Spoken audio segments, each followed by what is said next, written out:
You think you know the history of Chinese concubines? You're missing half the story. While history books focus on the women, for 2,000 years, emperors and merchants were secretly buying and collecting young boys. They were called nancheng or tongue ling. These weren't servants, they were living art pieces. During famines, talent scouts roamed villages like predators. They bought sons from starving families, looking for boys as young as 8 with delicate features and high intelligence. Parents signed contracts they couldn't read, selling their children to save the rest of the family from starvation. Once sold, their identities were erased. They were renamed Precious Jade or Autumn Moon. But here's the twist. They were better educated than the wives. Owners wanted intellectual companions.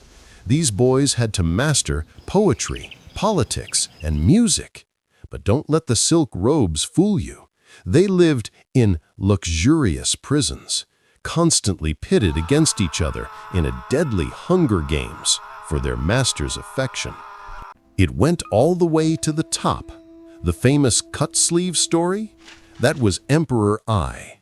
He loved his male concubine, Dong Xian, so much that when he woke up to find Dong Xian sleeping on his sleeve, he cut off the silk rather than wake him.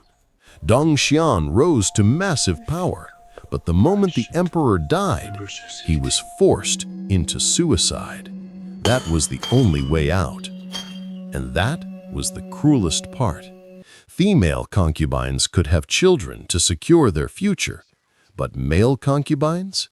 They had an expiration date. By 25, they were considered old news, abandoned, addicted to opium to numb the trauma, or erased from existence.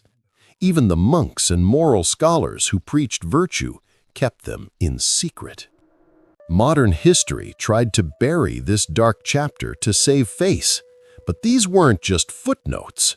They were victims of a system that valued power over humanity. Like and subscribe for more history they don't teach you in school.